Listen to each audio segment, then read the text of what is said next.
আমাদের দৈনন্দিন জীবনে যেকোনো সময় ঘটে যেতে পারে যেকোনো ধরনের দুর্ঘটনা। কিন্তু আমরা যদি প্রাথমিক চিকিৎসা বা ফার্স্ট এড সম্পর্কে জেনে থাকি, তাহলে সহজেই সংশ্লিষ্ট জনকে বাঁচাতে পারি বড় ধরনের দুর্ঘটনা থেকে। প্রথমে আমি আলোচনা করব আগুনে পুড়ে গেলে কি করবেন না। আমাদের দেশে একটা কমন ধারণা আছে, আগুনে পুড়ে গেলে আক্রান্ত স্থানে বরফ ব্যবহার করা।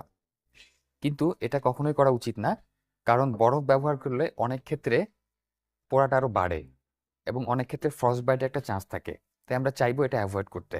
আরো কিছু ধারণা প্রচলিত আছে, যেমন আক্রান্ত স্থানে আমরা অনেক সময় বাটার ব্যবহার করি বা ম্যায়োনেজ ব্যবহার করি, বা অনেক ক্ষেত্রে ডিমের সাদা অংশ ব্যবহার করতে দেখা যায়। কিন্তু these are all oily products, যেগুলো তৈলাক্ত প্রোডাক্ট। এরা করে কি, আক্রান্ত স্থানে টেম্পারেচারটাকে অনেক বেশি বাড়িয়ে দেয় এবং গরমটা বের হতে দেয় না, যার ফলে বার্নিং প্রসেসটা আরো লম্বা সময় ধরে চলে। তাই আমরা চাইবো এগুলোকে অ্যাভয়েড করার জন্য। এবার আমি দেখাবো আগুনে পুড়ে গেলে আপনারা কি করবেন। প্রথমেই আক্রান্ত ব্যক্তিকে আগুনের পোড়া স্থান থেকে সরিয়ে নিতে হবে এবং শরীরে যদি কোনো আগুন থাকে সেটা নিভিয়ে ফেলতে হবে। সেটা কিভাবে করতে পারেন, আপনারা ভারী কাপড় বা টাওয়াল অথবা কাঁথা অথবা ভারী জ্যাকেট দিয়ে রোগীকে চেপে ধরতে পারেন এবং আগুনটা নিভিয়ে ফেলতে হবে। তারপরে যত তাড়াতাড়ি সম্ভব রোগী হাত যে অংশটি পুড়ে গেছে সেই অংশটি পানির মধ্যে ডুবিয়ে রাখতে হবে, এভাবে। পানিটা যদি একটু ঠান্ডা হয় তাহলে ভালো। এভাবে আগুনে পোড়া রোগীর হাত মিনিমাম 10 থেকে 15 মিনিট একটু ঠান্ডা পানিতে ভিজিয়ে রাখতে হবে। আর যদি রাসায়নিক বার্ন থাকে তাহলে 30 থেকে 40 মিনিট পানিতে ভিজিয়ে রাখতে হবে। পানিতে আমরা যত সময় ভিজিয়ে রাখবো ততই আগুন দ্বারা পুড়ে যাওয়ার প্রবণতা কমে যাবে এবং রোগী তত বেশি সুস্থ হয়ে উঠবে। এভাবে পানিতে ভিজিয়ে রাখার পরে আমরা যেটা করতে পারি, একটা স্টেরাইল বা পরিষ্কার গজ কাপড় দিয়ে আক্রান্ত স্থানটিকে আমরা এভাবে ঢেকে দিতে পারি এবং আমরা জায়গাটিকে সুন্দর করে ব্যান্ডেজ করে দিতে পারি।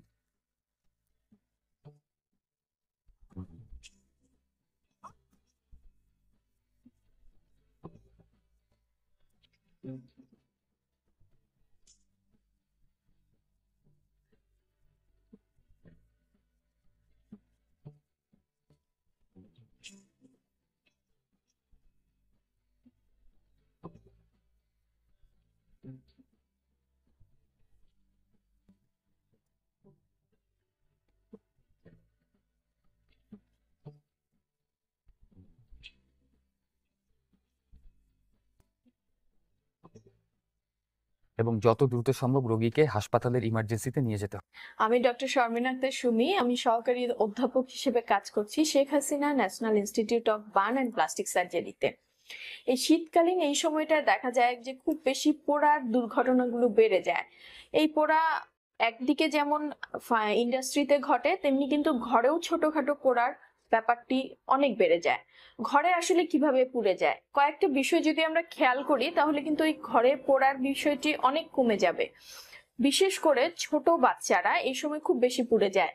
দেখা যাচ্ছে যে মা হয়তো খিচুড়ি রান্না করেছে বা গরম পানি করেছে, এটা হয়তো সে নিয়ে যাচ্ছে যখন, তখনই বাচ্চাটা দৌড়ে এসে ওই গরম পানির মধ্যে পড়ে যাচ্ছে। অথবা খাবার খিচুড়ি রান্না করা হয়েছে, সেটা ঢেকে রাখা হয়নি, একেবারে অন্য সব জায়গায় আলাদাভাবে রাখা হয়নি, তাই দেখা যায় যে বাচ্চা খেলতে খেলতে বা কাজ করতে করতে সেই খিচুড়িতে যেয়ে পড়ছে।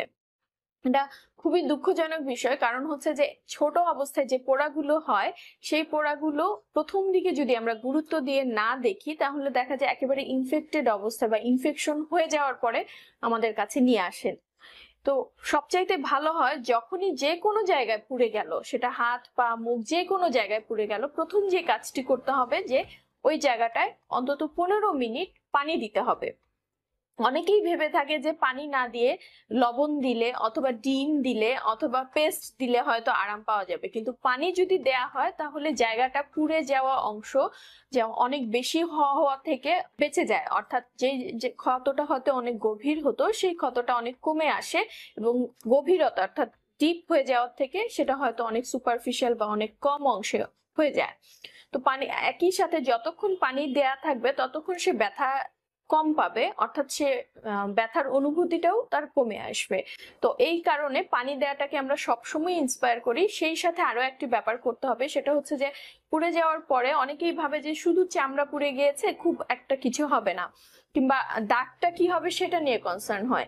কিন্তু কয়েকটা বিষয় আগে, পুড়ে যাওয়ার পর সেটা যদি ঠিক মতো না শুকায় তাহলে কিন্তু ক্ষতটা গভীর যদি হয়ে যায়, সেই ক্ষেত্রে অনেক সময় কিন্তু অপারেশনের দরকার পড়ে। অতএব যে কোনো ধরনের পুড়ে যাওয়া আপনি বিবেচনায় না নিয়ে প্রথমে হচ্ছে জায়গাটার প্রাথমিক চিকিৎসাটা নিচ্ছেন, যে পানি দিচ্ছেন এবং একটা পরিষ্কার কাপড় দিয়ে ঢেকে একজন প্লাস্টিক সার্জন অথবা বার্ন নিয়ে যারা কাজ করে তাদের কাছে যাবেন। তিনি ক্ষতটা দেখে অ্যাসেস করবেন যে সেখানে কোনো ড্রেসিং এর প্রয়োজন আছে কি নেই। অনেক সময় দেখা যায় যে ড্রেসিং এর ভয়ে ডাক্তারের কাছে যেতে চায় না, কিন্তু এখন কিন্তু ড্রেসিং প্রোডাক্ট গুলো এত চমৎকার চমৎকার হয়েছে যে খুব কম কস্টে অনেক ড্রেসিং করা হয়, এবং সেই দেখা যাচ্ছে যে একবার ড্রেসিং করলে হয়তো পোড়ার অনুযায়ী 2 দিন বা 3 দিন বা কখনো 5 দিন বা 7 দিন থাকার মতো ড্রেসিং প্রোডাক্ট পাওয়া যায়, যেটা হয়তো 2 থেকে 3 সপ্তাহের মধ্যে একবার, দুবার বা 3বার ড্রেসিং চেঞ্জ করলে ক্ষতটা শুকিয়ে যায়।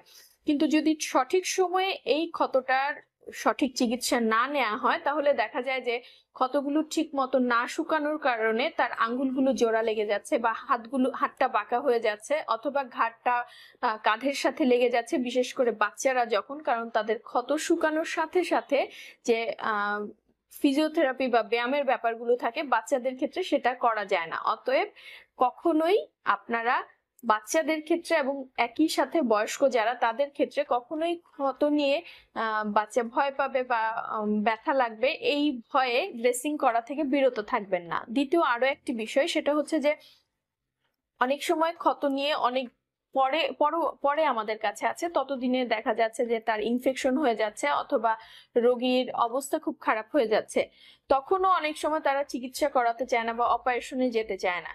কিন্তু প্রাথমিক অবস্থায় যদি সঠিক চিকিৎসার মাধ্যমে সেটা না সারে এবং অনেক সময় ক্ষতটা বেশি গভীর হয়ে যায়, সেই ক্ষেত্রে কিন্তু সেই জায়গায় অন্য জায়গা থেকে চামড়া আনার মাধ্যমে প্লাস্টিক সার্জারি করার প্রয়োজন হতে পারে। তো যাই হোক, আমার মূল কথা হচ্ছে যে ক্ষত, বার্ন বা পোড়াকে কখনোই হালকাভাবে দেখা যাবে না, এবং একেবারে প্রাথমিক অবস্থায় চিকিৎসা নেওয়াটাকে সবসময় মাথায় রাখতে হবে। অবশ্যই পোড়া জাতীয় দুর্ঘটনা থেকে দূরে থাকবেন, ভালো থাকবেন, আমাদের সাথেই থাকবেন।